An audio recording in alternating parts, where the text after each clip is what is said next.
Hello, welcome to the third podcast for Evil Peak Productions. I am Jonathan Moore, the lead game designer. Hello, I'm Natalie Thompson. I'm the lead graphic designer. And I'm Megan Slade, the lead artist. And today we're going to be talking about something that Megan has been waiting to talk about for quite some time now. Yep. We're going to be talking about the art today. Yay! So I guess we could start off with how I started off with the art. My race designs for the game were absolutely horrible, as Megan can attest. Yeah, well, didn't you design them in middle school?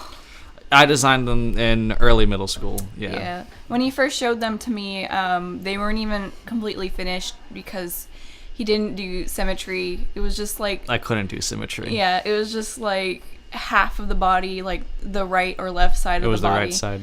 And you said you also did the profile of them? Yeah, I also did the profile. I don't even remember that. I really wish we could find these old things so I could look back at them. They're probably just in storage or with my parents at the moment. But you changed them a whole lot. Yes, I did. We can go ahead and go throughout all the races and how they changed and what you enjoyed about them. Well, first we're going to talk about how I took your races and then redesigned them when I was in college. Okay, then. Yeah, so when I was in college, Jonathan showed me all these races, and I redesigned them because, of course, I didn't really like them that much. And the redesigns I've done are actually on Patreon right now. They're part of the concept. And I did these when I was in college, and I did them as a class assignment. And even though I didn't have all the races done, I actually did draw all of them when I was, in college. It's just I had an assignment to do, and it was do whatever you want, and so I decided to do those races. I couldn't do all of them because that would have taken way too long, and I remember doing them thinking how horrible they looked. I used Illustrator to do the lines because I struggled in Photoshop to do line art, and I still kind of do that, where unless I had this plugin called Lazy Nezumi, I can't do really good line art. But I remember presenting it, and everyone's like, oh my gosh, this looks so great, these are so good. I could totally see these in a book, and I'm just like, what is wrong with you? I thought they looked alright. I remember back in college when I saw them, and I was really impressed, so... No. They do look better now. If you see better. them next to each other, you'd be like, well, yeah, that's crap from the past. But when I saw them, I was like, man, that's good. Oh, man. It just goes to show you, we all grow. But, I mean, even if they had mistakes, if there's no shading, and if you zoom in, you can see there's certain spots that aren't filled in with color, a lot of their noses or nostrils don't have any colors in them or anything. They're a void. Yeah, they're just the background color, which was gray, I think. And yeah, everyone that thought they were good, and I even showed them to some other people, oh yeah, it's really good. I'm like, no, they're not. I guess it's because of the kind of cartoony art style. Everyone just oh, the aesthetic of it looks really good, but... Well, I mean... Yeah, I guess aesthetics could be confused for... Yeah. That's in a lot of things, though. And then I did a redesign later, a few years later, and they were a little better, and at the time I thought they were really good, but the art style that I chose was taking way too long to do them, so I kind of scrapped it in favor of this one we have now, and I compared them side to side, and just this new art style looks so much better, because the old one, the colors were just really muted and gray looking, and it was really drab. And yeah, it's almost as if we changed it from a really dark, gritty kind of look to a more vibrant, I guess, happy-go-lucky look. Yeah, I'm really proud of the art style, how the colors look so much better. I also think I have to thank color palettes for that, because before I didn't use any color palettes, and I just picked colors. But now I use color palettes I find online. Yeah, it gives you some kind of, I guess... a basis. Yeah, something to go off of. Mm-hmm. I understand that. But with that as well, let's go ahead and go on to each race and discuss if you enjoyed it, didn't enjoy it, and what kind of differences. Yeah. Okay, which one? Let's start with the Ferdician. Okay, the Ferdician, I had a lot of problems with them. They actually have 3 renditions, whereas some of the other races, I kind of kept the the second drawings that I did of them and just converted them to the new art style with the line art and the colors. But the Ferdicians I had to redraw again because they're supposed to be these really buff people, and I never really draw buff people, and so I remember you had the most trouble with the males. Yes, of the race. males, because I can draw toned, muscular women, but men, I never found like really super buff men to be attractive. So whenever I draw men, I want to draw them attractive to me, and so I would just kind of give them like lean muscle. So I had to use so many references for the Ferdician because I had so many problems drawing really buff guys. And a lot of people will like to say they look like elves. When I drew them, and Jonathan described them to me as like monkey people, but I kind of wanted to, I don't know why I chose, but I chose the Draenei race from World of Warcraft as a main inspiration for them. You just like that race. Yes, I know that. I think that was like my favorite race in World of Warcraft.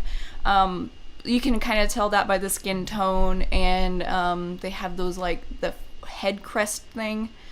That's kind of why. And then when I was drawing the male Ferdician for like the second time, I actually used Blizzard concept art for orcs when I was drawing the men, because Blizzard draws men so buff, and I'm like, how do I draw men buff? And I even looked online like different male models and stuff. I'm like, this isn't working.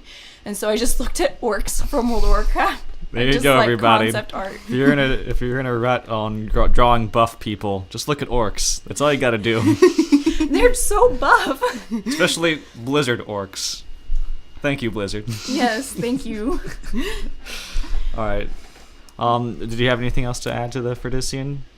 Not really. I mean, I guess we can kind of talk about this now. When I first started designing them, and Jonathan described to me what they were, he basically like, the Ferdician are like monkey people, the Vadian are like frog people, the Darabin are like lizard people, the Geisling, which weren't even named Geisling at the time, they were named something different. Terran. Yes, Terran. They were bug people, and then the Rezzers were robots. So whenever because I couldn't remember the names when he first told me them, I just kind of like, okay, Ferdician, monkey race. Darabin, lizard race, yes. Vadian, frog race. So that's how I remembered them, which kind of annoyed everyone, because I would name the files. She would always send me the files that was like, oh, okay, then this file is known as frog race. Okay, then cool. All right. I remember being annoyed with that because she'd give me the art files for it finished, and I'd put it in the book, but it'd be named monkey race, and I was like, which one is the monkey race? And I didn't have the art art for all of them either at the time, so I was just like staring at it like I need to guess. Yes, and so I've been learning the names. I've been getting better at it. It was really upsetting. I didn't even know about that. You never told me about that. Because I remember she told me about that. In the beginning, I would always get your files and I would always change them to the right race. But then after a while, I was like, what's the point? It's just gonna she's just gonna send me a new file named Monkey Race again. Why would I even change it? I know what she's talking about, so it should be fine. But I didn't even think that Natalie wouldn't know. Yeah. Yeah, because the descriptions in the book, it didn't really call them a monkey race in the book. Yeah, so. Of course it's not going to do that. So I didn't have a way to match it up. And the only reason they're monkey-like is because they have hand feet. Really, that is the only reason. I mean, when I was designing their faces, I kind of gave them, monkey-like nostrils and stuff. But that's... Oh, another thing I want to talk about the Ferdicians. So, they have hair. I mean, they're in dreadlocks, but... Right now, the only 2 races we have in this game that have, actual hair are the Ferdicians and humans. And I remember talking to Jonathan about just any sci-fi races and hair. And one thing that always bothered me was it always seemed like aliens didn't really have hair. They were these kind of slimy or scaly creatures, no hair. So that always bugged me. So in the next expansion, next race expansions, we're gonna have aliens with lots of hair. Hairless master race. Oh my gosh. And then I also don't like when alien races are just basically humans with different skin tones. Ferdicians are kind of like that. I mean, they're larger, buff. They have hand feet, and they have like the pointy ears and stuff, but I don't like when aliens are basically just like green women. Look at that, they're aliens. Like blue women, whatever. But I understand why that happens in TV shows and stuff, and even video games, because it takes less time to model, or like the makeup. It's easier, it's just cheaper. cheaper, but I don't like it. I mean, we're also doing a book, so the limits are our imagination in the end. Yeah. So, I mean, especially with art. So Yeah. follow your dreams, kids. Okay, right. The next race we are going to talk about is humans. Okay. Humans were my least favorite. I tried to convince Jonathan to, instead of doing a human race, like drawing them, I want to just put text in the book where the picture should be just saying, just look in the mirror, because I don't like humans. They're boring to draw. We are humans. We already know what they look like. You know what? You saying that actually makes me think, if someone out there can make a humanless campaign for Primus Star, that would be fantastic. Megan would probably join that campaign. Yeah, I would. What about the all-human campaign? Megan no. would not even acknowledge that campaign. No, I never play as humans. Some people really like humans, though. It's because they can relate to them. I understand that. Yeah. But I see both sides. Like, I understand you can relate to that. You want to be basically you, but badass, and, you know... You can actually do things. Yeah, you can go around killing things. You don't be a work hero. 9 to 5. Yeah, you're fulfilling your fantasy. But at the same time, I'm like, I'm already human. I don't want to be human in a fantasy world, or a sci-fi world, so I'm going to be something else. Yeah. Okay, the next race is the Geisling. Okay. The one that changed the most. Yes, the Geislings changed the most. When Jonathan showed me his art, they were basically little tiny humanoids. And that's another problem I have with alien races, is whenever they're humanoid. I understand, like, evolution and everything, like, it's like bipedal creatures with hands and making tools and stuff like that. But at the same time, they're a bug race. Why are they going to be standing on 2 legs with a human-like body and just have, like, chitin armor or bug eyes or antennae or something? Yeah. That just, I don't like that in any kind of scenario. Now that you said antennae, I think in my first designs for them, they didn't even have antennae. Oh. I think you added the antennae whenever you were making them more bug-like. Yeah.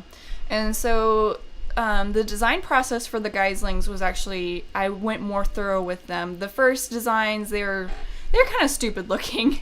I remember like showing them to you guys. You probably don't remember.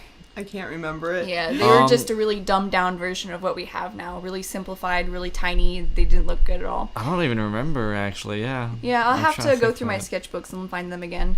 But when I was doing these Geislings, I was taking more college classes, and they talked about researching a lot more, and so I went online and looked at different bugs, different head shapes, and things like that, and I actually did a more thorough, like, design Study. of them. Yes, a study of them, and that's why they look like they do now, instead of just, I don't know. What you I had think a before. bug looks like. Yeah, what you think a bug looks like. But yeah, they have like 8 limbs now. They got little tiny hands. They have their scythe arms. They got really long butts. The females are the largest. Yeah, That's part of your study, yeah. actually.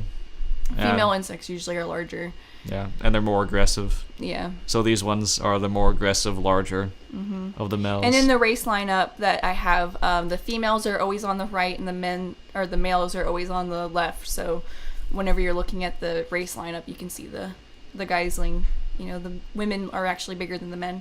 Yeah, if you were to just look at the Geisling and not know which one is the male or female, you're not going to find out which one is male or female. Yeah. Unless you know how bugs work, then you would be able to find out. Yeah.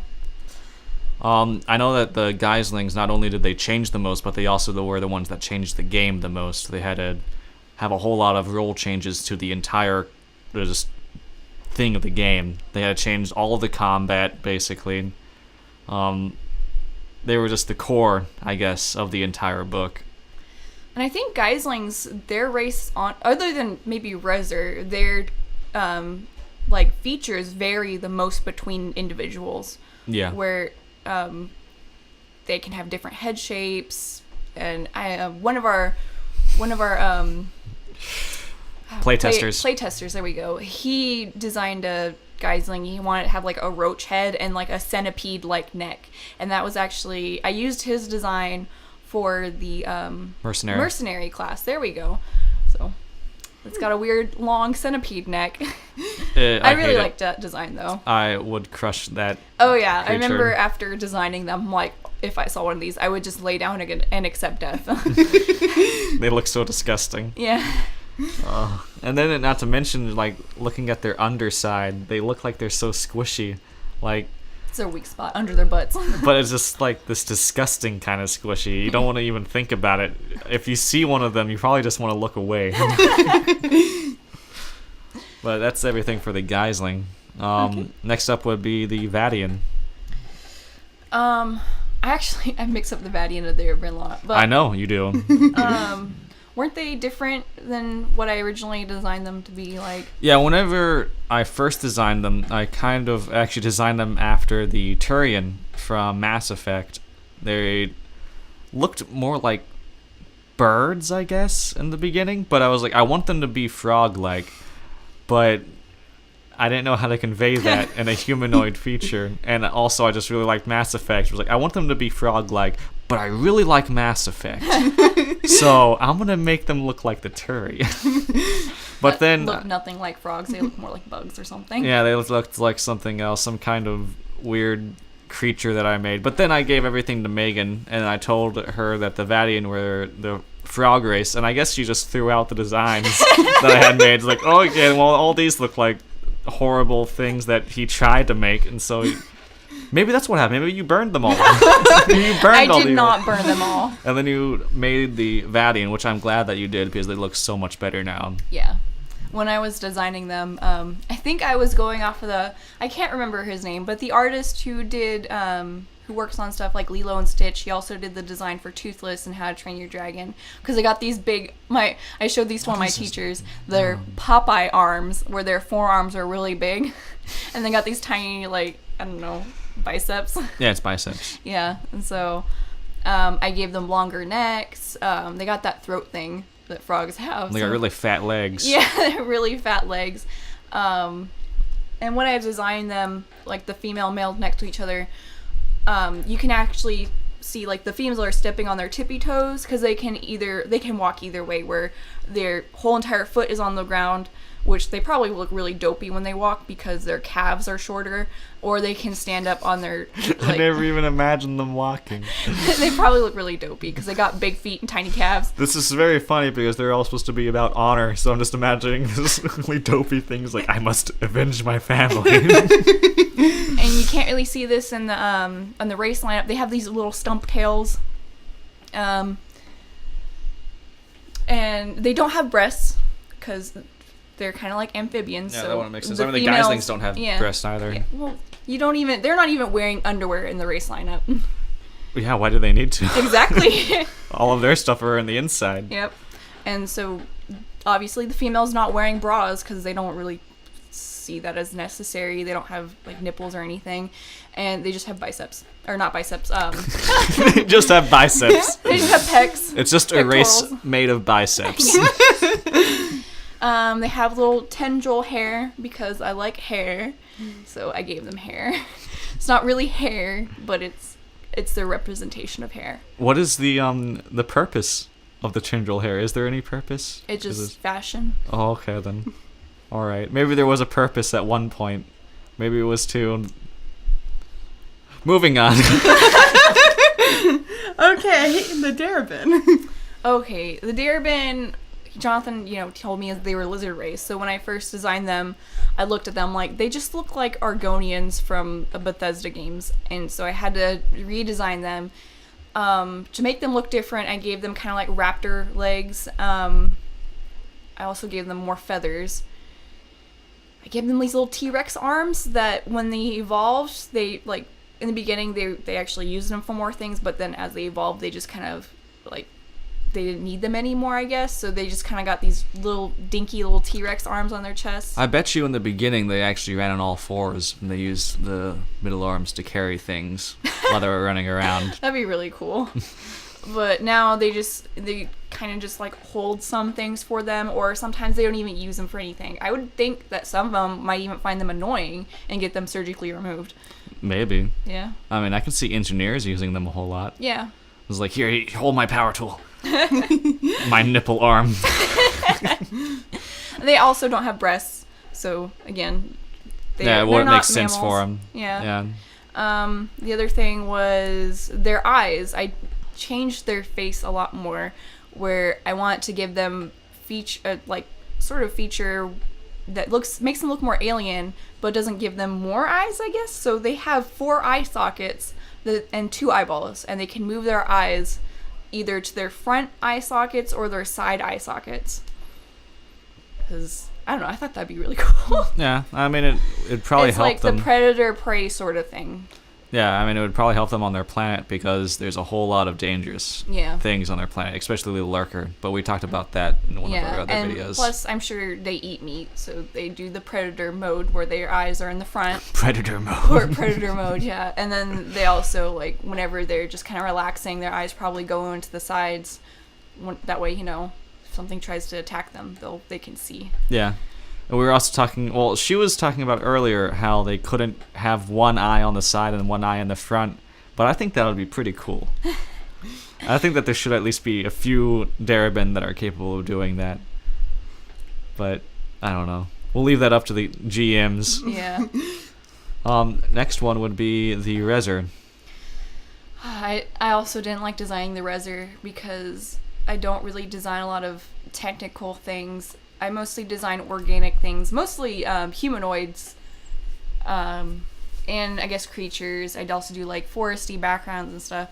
So when I was designing Rezers, it was a challenge for me because I don't really do robots. I don't like sci-fi that much.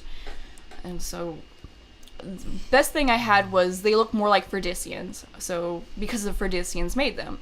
So that's kind of what I tried to convey in their head shape. They got like the kind of head crest thing the Ferdicians have. They also have like the extra toe sort of thing on their feet. Yeah. Mm-hmm.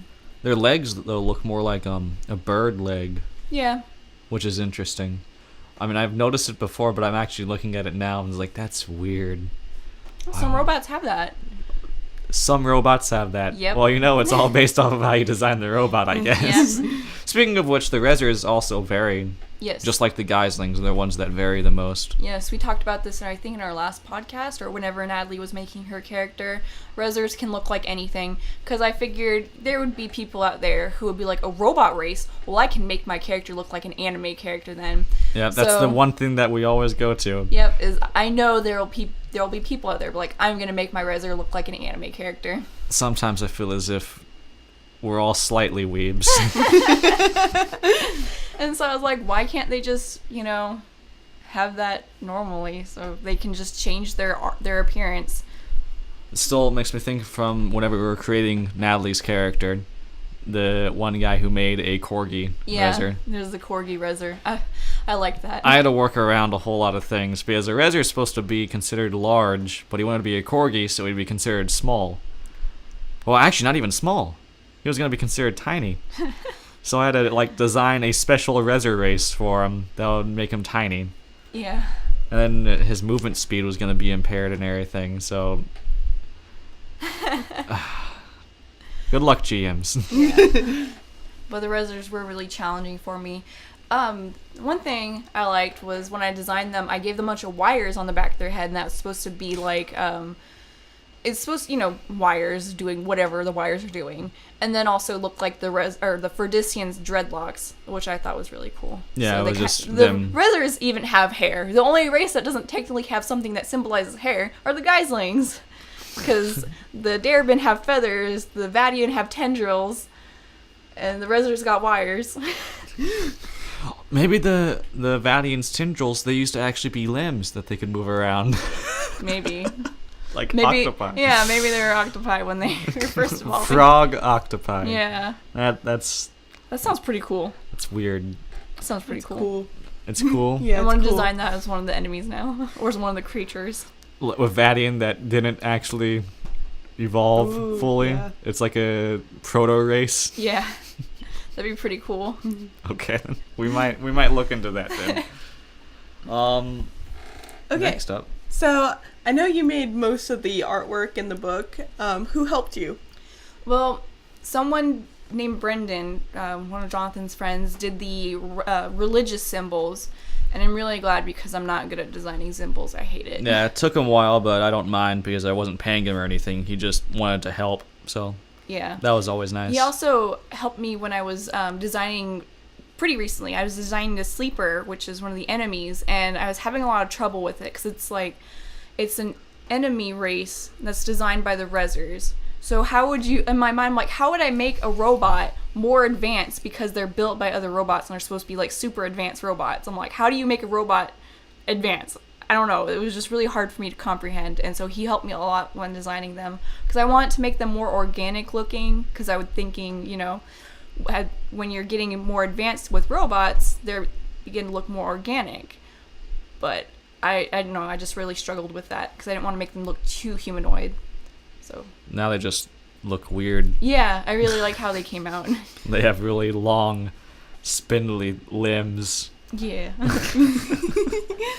I also got help from one of our backers, Jim Smith. He helped with some of the room art. He also did one of the spaceships for me. But I'm so grateful because, like I said, I'm not good with technical drawings and stuff like that. I mostly do organic things. So with that room, it really helped me a lot. And it was actually one of the speed paints that we uploaded. I'm just so grateful he did that. Speaking of Jim, this is a little shout out, I guess. Thank you. You're still donating $20 and helping us. So it's quite a lot of stuff you're doing, Jim. Go you. And then another person that helped, one of our friends, he was also one of the playtesters. He playtested that mercenary Geisling that I drew. His name's Noah Ware. He helped with that design for that Geisling, and he also helped with some of the enemy designs. So, thank you, Noah. He has a very interesting art style, Yes. too. It's an art style that you would look at and you would think this belongs on like some kind of heavy metal cover or something because it looks like that kind of disgusting. That's cool, but also disgusting. Yeah, I like it too because I normally don't draw ugly things. I like to draw pretty things. So that helped a lot with enemy design. Yeah, because the enemies aren't supposed to be pretty. Yeah. Well, at least not all of them. Maybe there are a few pretty enemies. I have no There idea. probably are. We'll look into that. Suave mercenary men. Oh, yes. Is there anybody else who helped with the... Natalie helped. I did help Well, a little. Trey. Oh yeah, that's right. Trey, he did the... Well, Trey Character. and Amber also helped because they did the... Trey did the character sheet. Yes. Amber was the one... She drew her race. Well, her class. Her character. Her character. Yes. Which technically is a race and class, but... Yes. Originally, her character was the Ferdician engineer, and then when I was asking... Because we were going to put that in the book as the class... and I asked Jonathan which one hers was because I had forgotten, and he told me the Ferdician scientist, and so her character is now a Ferdician scientist. She looks really cool though, and she's fine with it, so that's all that matters. But Yeah. she had drawn her character, and I used that as a reference when I redesigned her character. She also drew Trey's character, which was a Rezzer mercenary, I think. Or was think it a so, Rezzer yeah. soldier? It may have been a soldier, No, actually. it was a soldier. Yeah. Because I used his character as the soldier. Yeah, true. Yep, and I also changed that up a bit. I gave him this really cool arm, so he didn't look... I liked the design for his Rezzer. It was a little bit different. He had like a, I guess a face mask kind of thing that would show up different emojis for how he was feeling. Yeah. And he was... most of the emojis were cat-based. Again, I think we're all a little bit of a weeb. Yeah. We all are.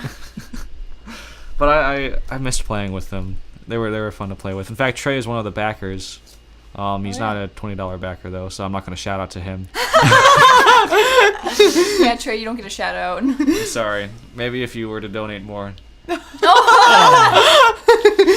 I don't know, Just this is saying. kind of like a shout out though. Yeah. No, Jim was the shout out. Thank Okay. you, Jim, for the rooms and donating. And that spaceship you drew. Yeah, Jim But- didn't just draw the rooms; he drew the spaceship. But all money is appreciated. Yes, any bit of money, from $1 to our current highest, which is $500, which I don't think anyone's going to do. Speaking of which, we're going to be changing that at some point today or after the podcast. There you go. Again, some behind-the-scenes things. Let's go on. Move back onto the art. What section of the book was the most, you had the most trouble with? I probably would say the items. I'm not even done with that yet. Speaking of which, I think that question is for both of you, honestly. Because, you're the graphic designer, Natalie. I know. Are you trying to ignore answering questions and asking Megan questions? Maybe. Okay, well, like I said, I don't really do technical things, and so it's been a real learning experience to be drawing these things. Like guns. I always struggled drawing guns, and so I didn't really draw guns. And then I had to draw guns for this game. And I used Overwatch for a reference for a lot of things, and it was a big help. I don't know what it was about Overwatch's weapons that helped so much, but they really did. And the guns that I made, I'm like, I am really proud of these guns because, like I said, normally I don't do guns. I'm really proud of these guns because they look like guns. Yep. My favorite's the sniper rifle that I did. That one was really cool. I'm also having a lot of difficulty with backgrounds, enemies that are robots. Like I said, I was really any mechanical thing. Any mechanical thing, any non-organic thing. This is a big struggle for me. I don't like doing it. We'll get through it, Megan. I'll get through it. I believe in you. I know that. How long did it take you to even do the gun? It took me a long time. Oh, speaking of that, I had one of my friends. Her name's Jen, I believe, and she was the one that did some of the line art for the guns. I drew the guns, and then I paid her to do the line art for me. I remember you doing that. Yeah. Which is kind of weird, because you would think that I would be the one paying, but instead you paid. Yeah. You were trying to outsource away from me. But yeah, thanks Jen for helping me with those guns. Another shout out to someone who's not even backing us. Yep. Maybe she'll hear this podcast one day. Maybe. Yeah. She'll look all the way back. Well, have you even talked to her about us doing this? You don't really talk to her that much anymore. Moving on. Okay.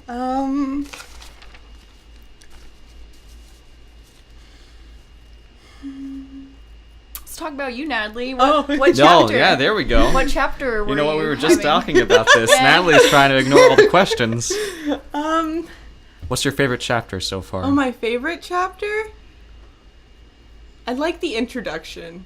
It's the most current chapter I worked on, but after adding, the introduction image with the cityscape, I think that looks beautiful, and that introduction page is just amazing. Yeah, we used a 3D program for that. Oh, yeah. That cityscape took a long time, but it didn't take as long as it would have if I had just, drawn the city myself. We used the 3D program to block out a lot of the buildings, and then I went in and added detail and then windows and stuff like that. And I'm really proud of that city. It looks so beautiful.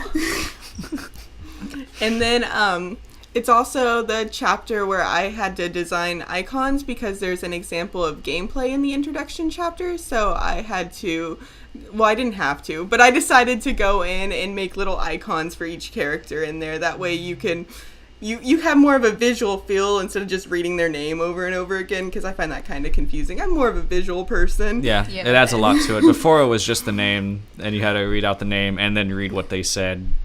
So that it kind of got boring, I guess, after a while.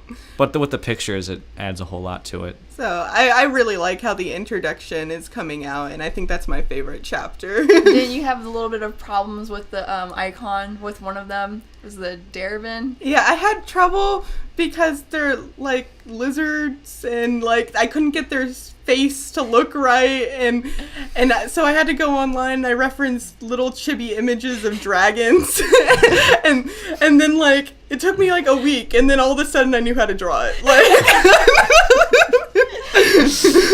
Constant study. Practice makes perfect. The struggle was real. Yeah.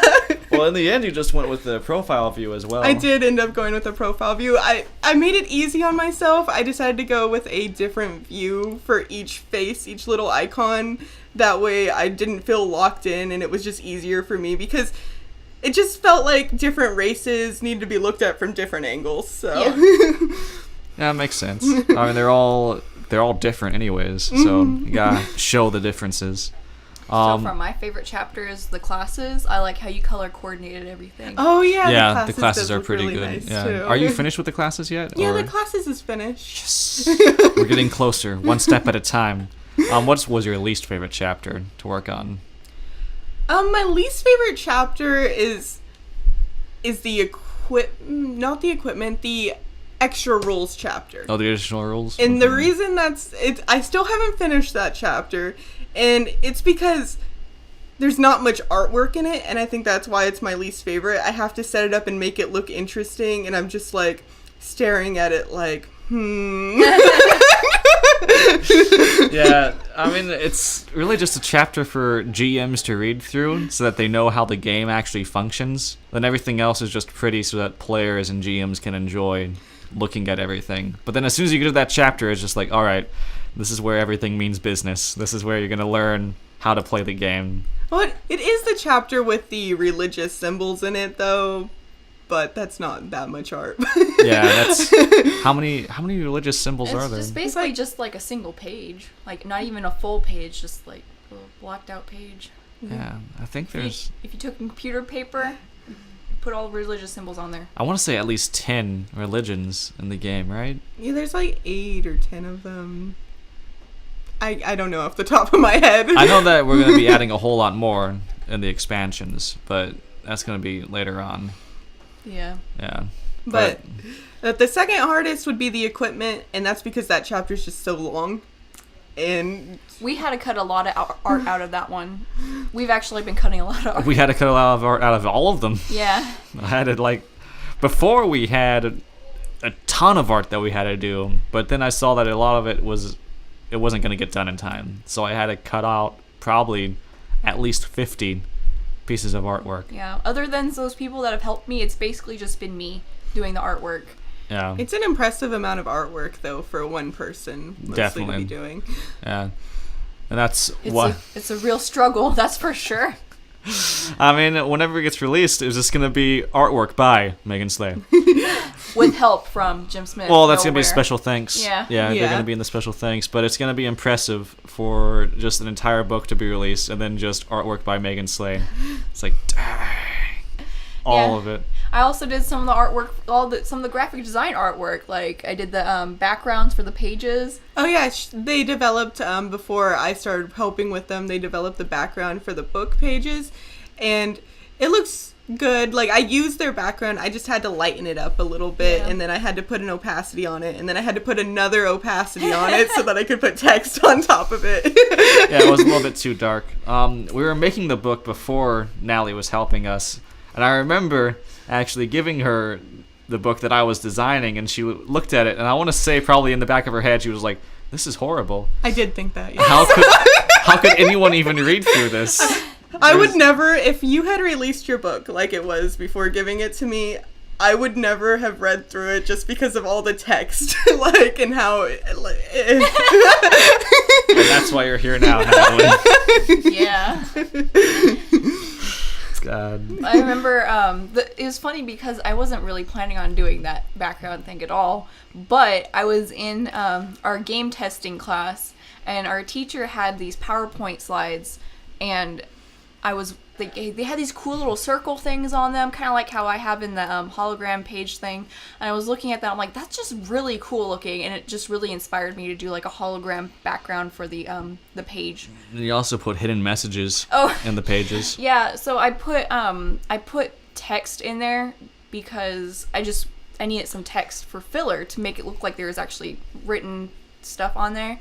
And I was just using it as filler. I was going to go back later and replace it, but then Jonathan was like, no, we'll keep that as like an Easter egg.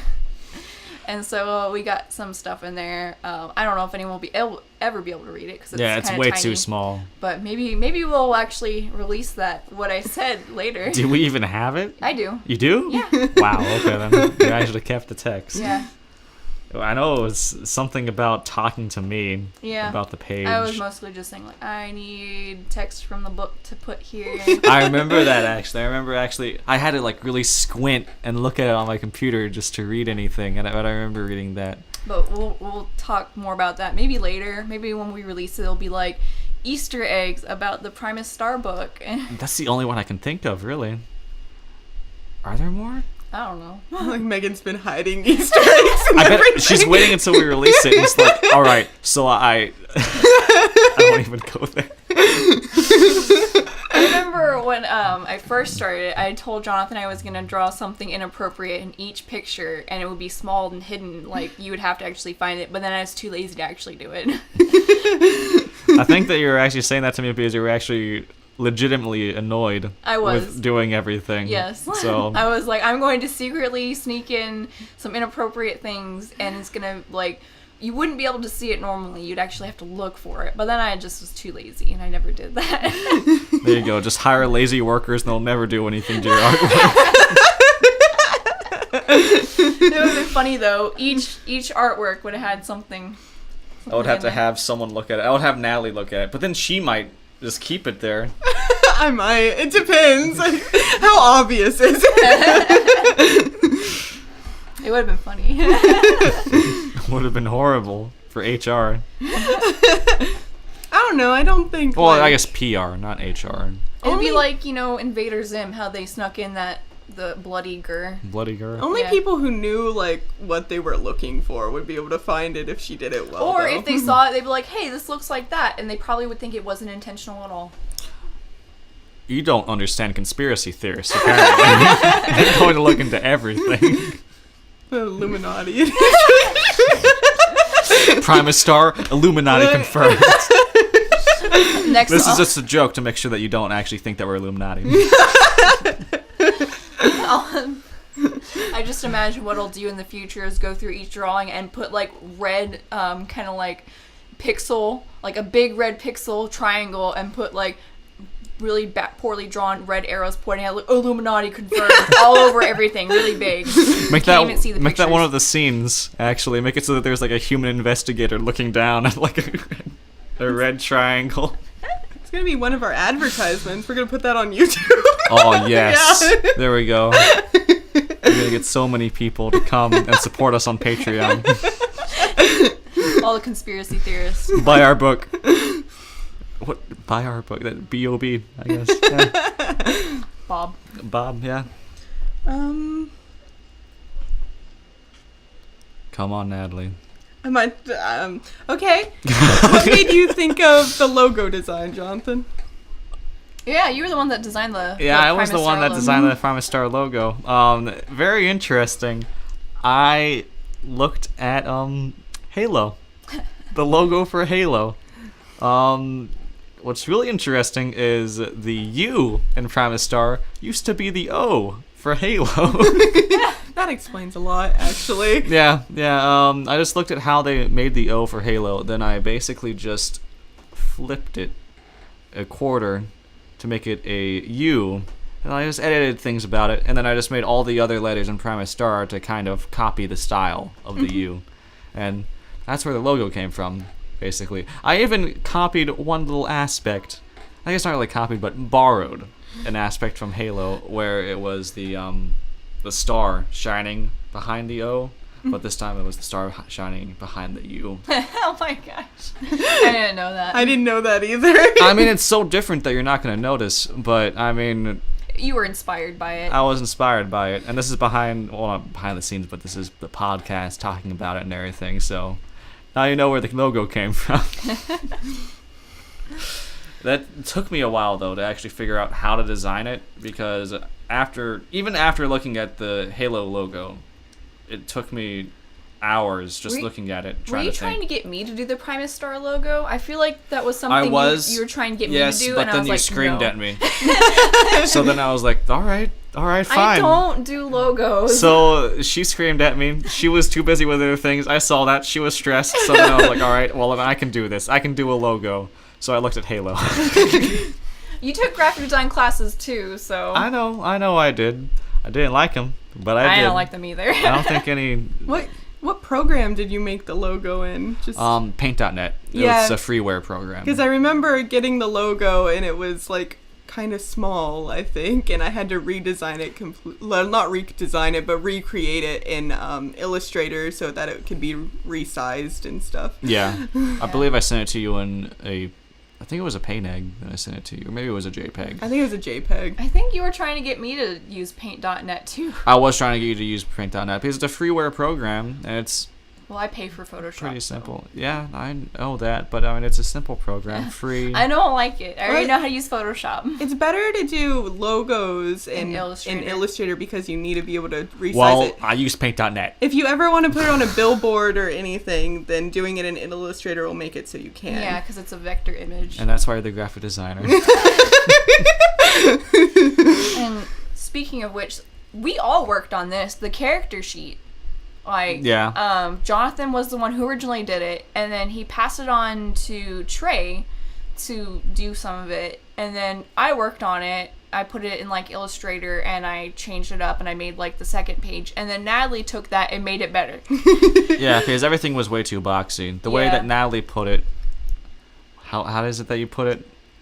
Like just the character sheet. Why you changed it? Oh, it was too cluttered. It was too cluttered. Yeah, it was.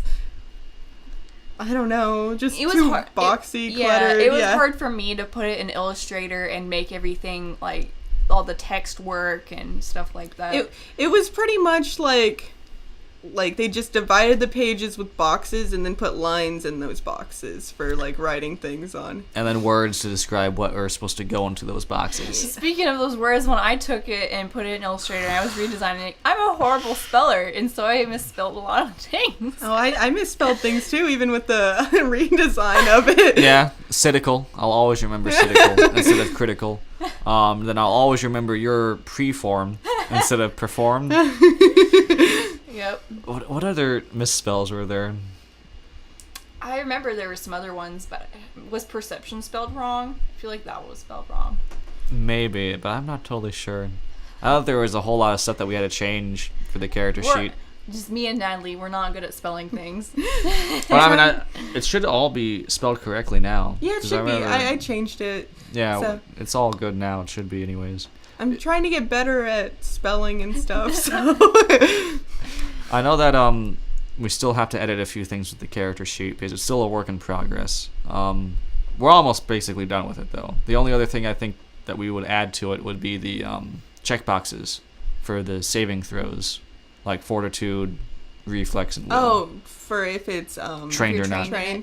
Okay, yeah. You need to make a note of that so that I can do that later. Okay, then. Because I didn't realize that was a thing we needed to do till right now. Yeah, that's like the only thing that we have to do now. Oh, one thing I didn't talk about of the races. When I designed them, if you look at the race lineup, all of the characters, they look, different. Like all the races, they look a little bit different than each other. That's because when I was designing them, I looked at like skin tone and stuff like that. And with other books, they always seem to have the same skin tone, like hair color or something. And I'm like, that doesn't really show the diversity of the race. When you look at like the Verdician, if they're all purple with like, well, they all kind of have like black hair, although I made their hair a little brown. If you were to look at that and you just be like, well, they're all purple with black or brown hair, and that's why I had their skin tone varying so much.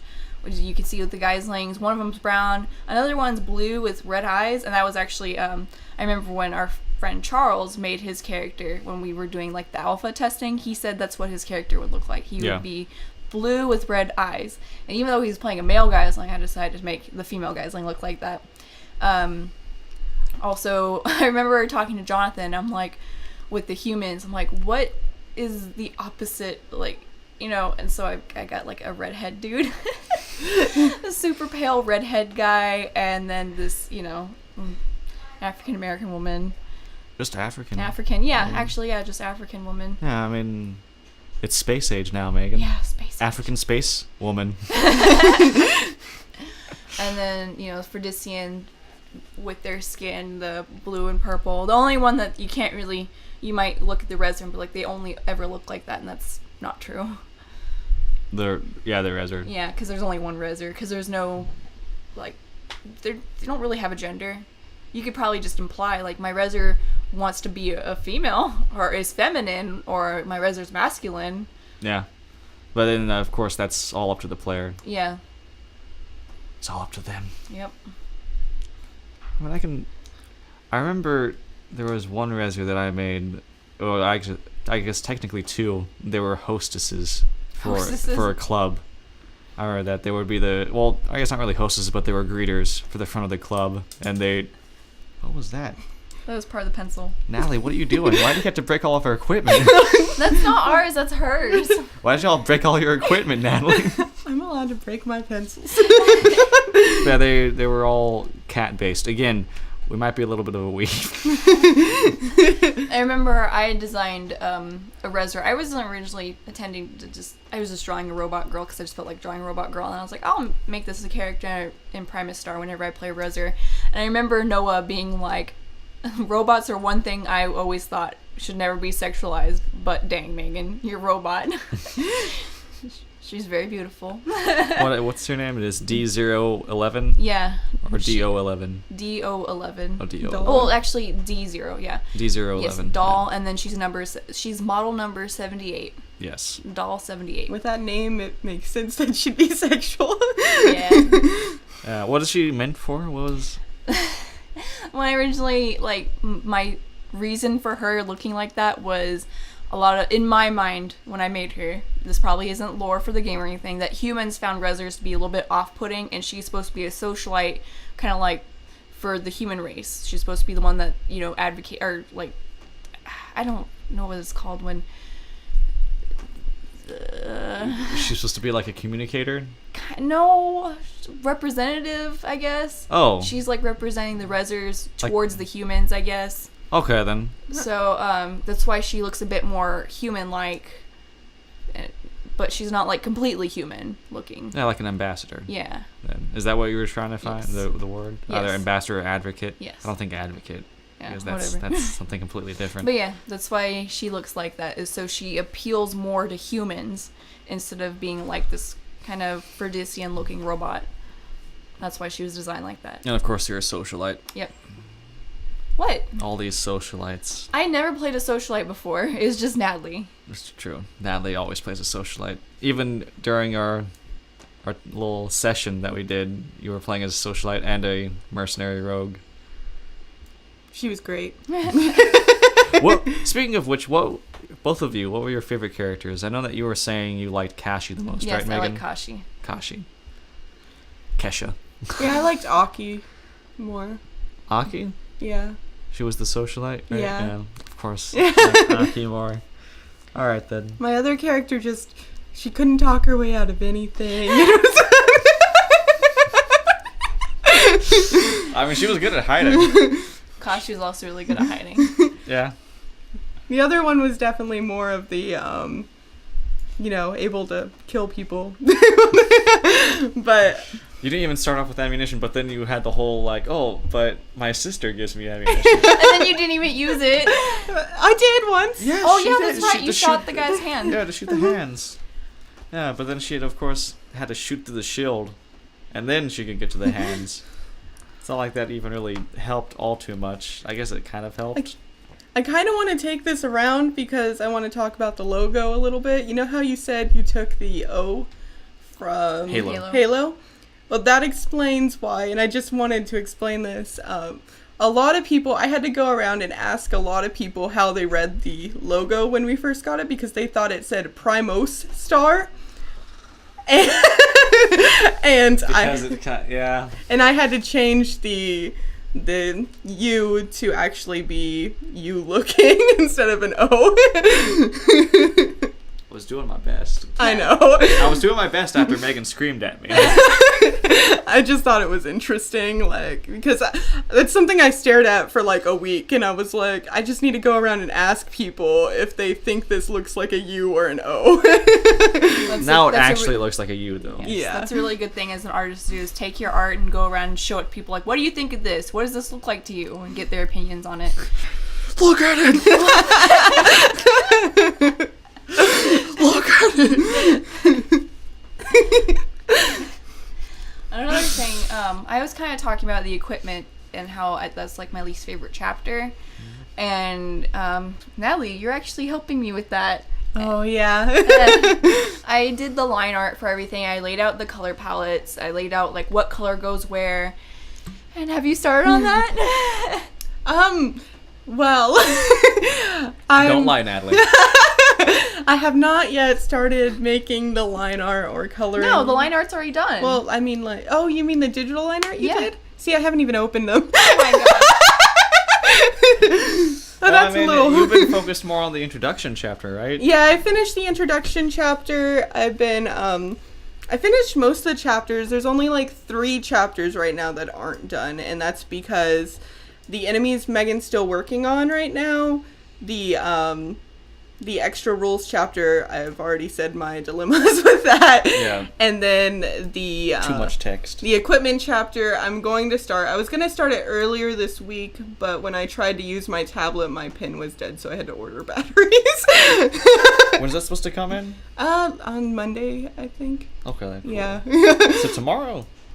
Is tomorrow Monday? Yes. Yeah, I ordered them yesterday. I have 2 days shipping. Okay then. Yeah. We put a timestamp on this now. Well, of course, I think they already should know that we record it every Sunday. Yeah, I think they know Beginning that. Sunday of every month, so. But I'm going to start that chapter really soon, and hopefully by the time that chapter's done, we'll have all the enemies pretty much done, and then I'll have to stare at the extra rules chapter. I'll help you with that. Okay. You were telling me you were in. you scared to do the coloring.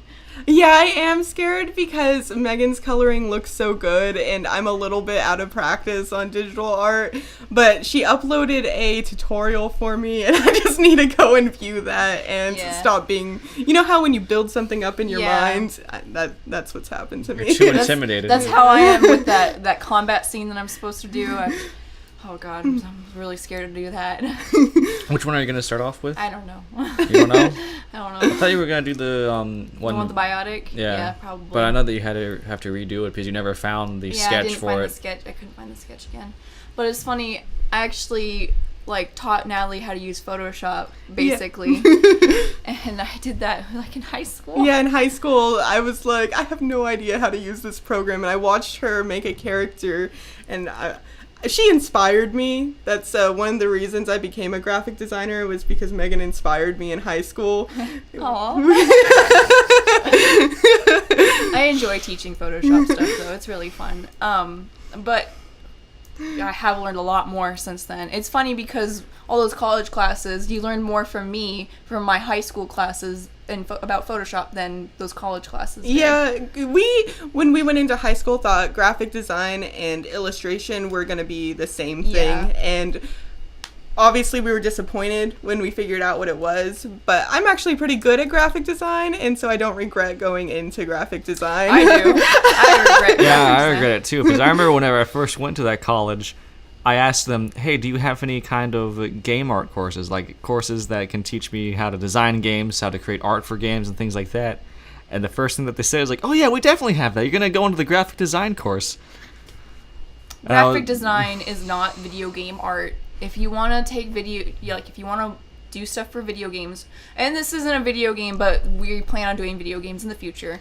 But after this game, actually. do not go to a college where they say graphic design is for video game art. Some things are great for that. Like, if you want to get into UI design for video games, then you want to take graphic definitely. design. Yeah. But you still need to learn 3D modeling programs for UI, because some UI is in 3D. If you go to the right school, though, some graphic design programs will have 3D modeling as a course. There was one 3D modeling course I did take at Shriner, but it was new to them because they're kind of a traditional school, so they're not to date with all the programs and stuff, but so we only did SketchUp. But I think because they just got a 3D printer, and so some schools, if you look into it, just look into the school. Like, we just started going on a talk about giving you guys advice, but any up-and-coming artists out there. Yeah. We just don't want them to fall in the same trap that we did. But I mean, it helps. Graphic design, I mean, it did help. It does help. If you are interested in print design, like posters or book design or UI design or web pages or anything like that, you could go into graphic design, and I think you'll be happy with it. Yeah. And if you're a good illustrator, that just means your graphic design will be that much better, because a lot of graphic designers don't even know how to draw. So. I have to also say that graphic design probably helps with technical art as well. It does, yes. A whole lot. Yeah. Which is why Which explains a lot of things for Megan. That's why I didn't like graphic design at all, because I don't like technical art. I'm getting better at it, but I never liked logos or font stuff or packaging. Yeah, but you don't have to really like logos to be a graphic designer, because I don't like logos either. But I think a lot of graphic designers specialize, so like they'll be logo designers when they graduate and stuff like that. Yeah. Or some will be, I was about to say architects, but that's not really graphic design. No, architect is different. That's way different. I thought about being an architect. It's a whole different school. Yeah. Because then you have to account for, is this going to fall on top of people? Yeah. You need to know math. You do need to know that if you're going to do a 3D model of something, though, it won't print if it can't hold up. So. Yeah. That's true. God, I remember using the 3D modeler back over at the... I used it a little bit. Well, I used Google SketchUp, but I never used the printer. They told us they were going to print all our stuff, but they never printed mine. I made Rarity. Oh, yeah, I remember that. On that note, we're going to go ahead and end this session. Yeah, got off topic, but thank you guys for listening. Yeah, thank you. Thank you for listening to the third podcast of Whoopee Productions. I have been Jonathan Moore, the lead game designer.